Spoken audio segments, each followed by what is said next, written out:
va peut-être ajouter un filtre sur la date. Donc, je vais agrandir parce que je manque d'espace. Ou alors, je vais carrément l'afficher en bas ici.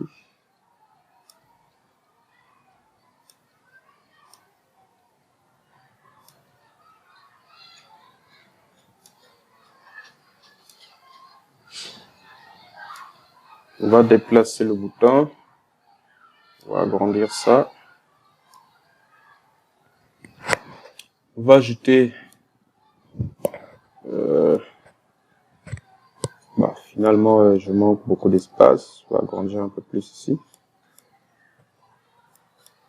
On va déplacer ça en bas. Si je vais mettre un style comme ça.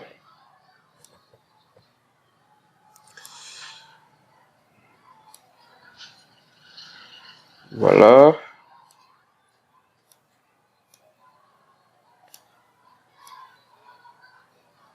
Ok. Donc on va dupliquer tout ça. Ici on vire ça. On va prendre un date picker à ce niveau-là.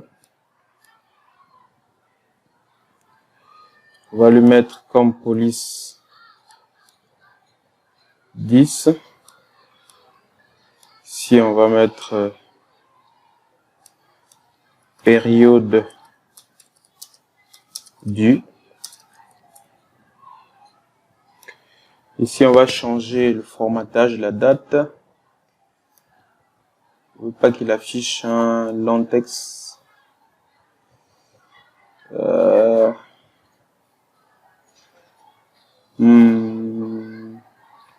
on va retrouver ça un peu plus tard. Je veux pas qu'il affiche 16 novembre et tout ça. Ça prend beaucoup de place. Je crois qu'il doit avoir une propriété format quelque part ici. Date, max date.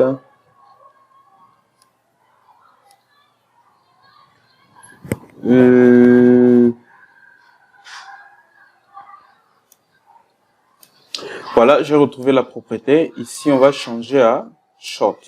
Voilà. Ici, on va mettre période du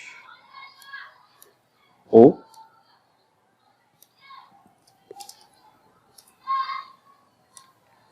Voilà. Et on a notre bouton applique. Donc ça, on va décaler ça un peu. Ici, on va appeler ça DT période du. Et ça, on va appeler ça DT période O. Ok. Donc, par défaut, quand on lance notre formulaire, on va dire que dt du point value égale à, quand on lance, on va peut-être choisir d'afficher les données de ce mois, le mois dans lequel on se trouve. Donc, on va créer une nouvelle date. On va créer une nouvelle date. On va mettre no point year, no point month, et on va mettre 1. Donc, le début du mois et période O.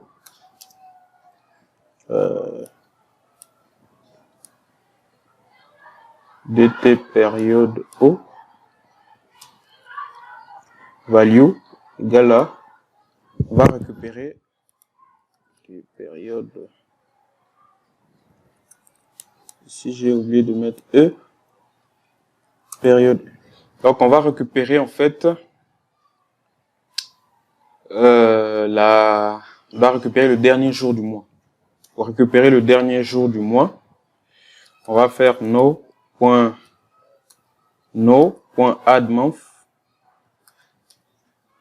On va ajouter un mois et on va add days, retrancher un jour.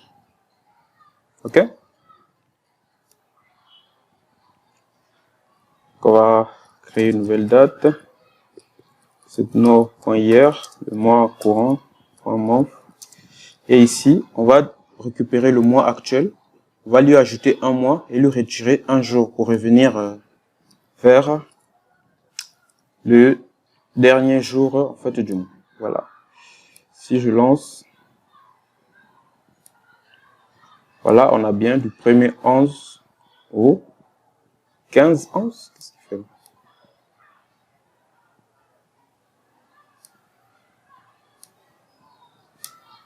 Moi, il fait 15.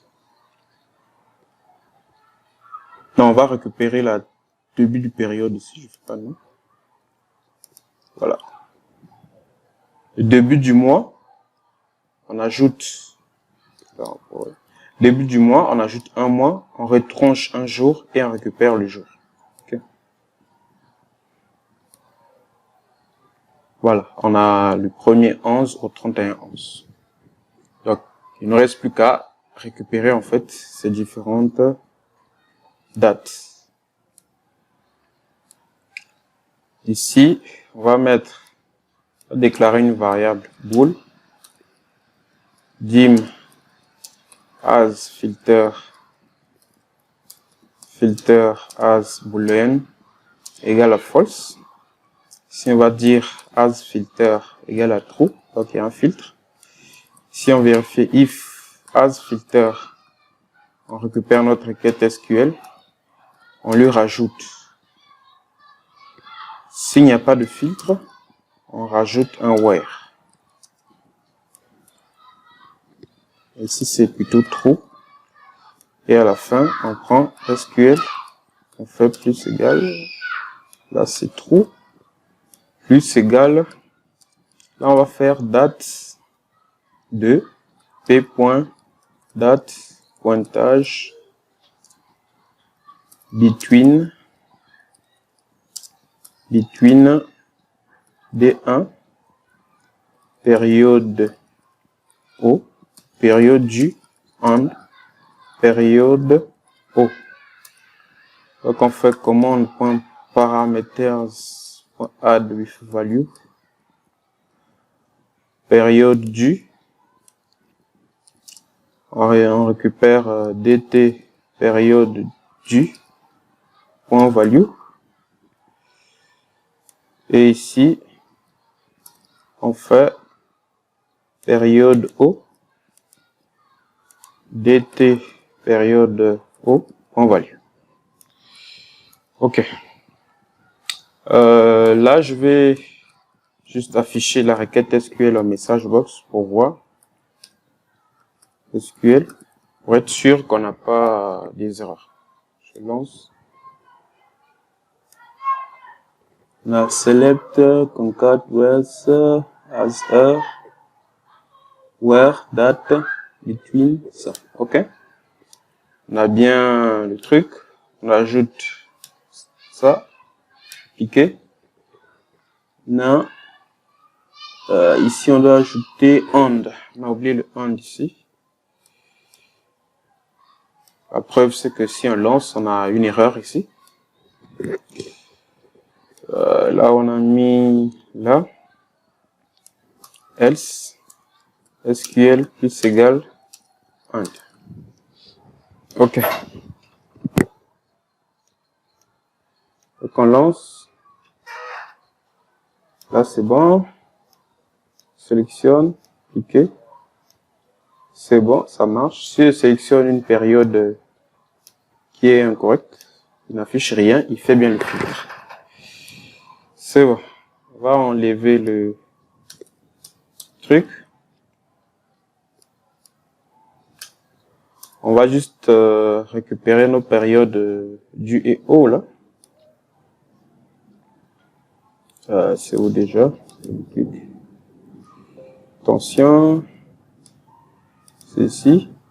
Je dis dt période o point max date égale à non. Donc pour que il ne puisse pas sélectionner une date qui dépasse aujourd'hui. Max date égale à non. Ok.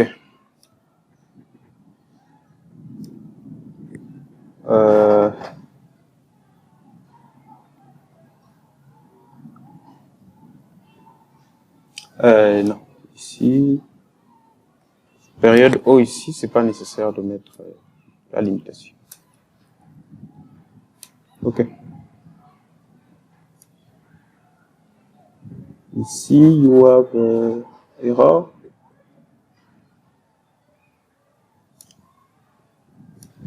On va ajouter un point d'arrêt ici.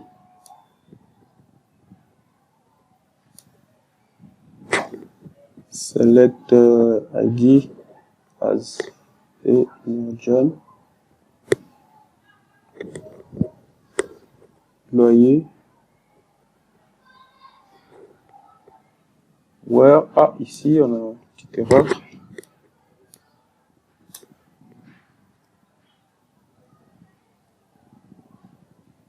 S'il n'y a pas de filtre, on met where. On va afficher notre message box pour voir ce qu'on a fait l'erreur.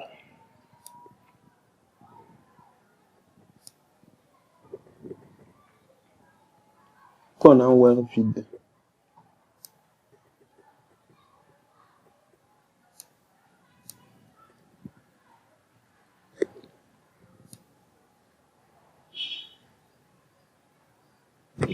Oui, en fait, ici, c'est... J'ai effacé quelque chose par erreur. Je vais revenir en arrière. Voilà. J'avais effacé quelque chose par erreur. Ici, on revient dans notre load. On va dire dt période du max date égale à non.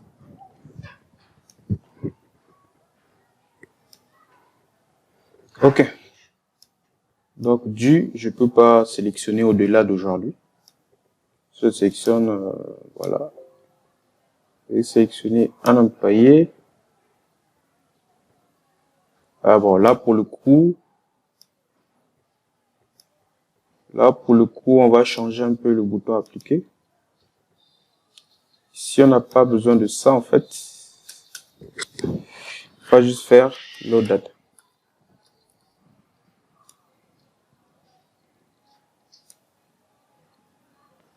Si je sélectionne ça, ça marche. Sélectionne ici, ça marche. Je vais sélectionner ça. Bon, entre le 29/10 et le 39, on n'a pas d'enregistrement, donc ça marche plutôt bien. On va mettre aujourd'hui à aujourd'hui. Ok. Donc voilà comment on peut ajouter des filtres à notre table.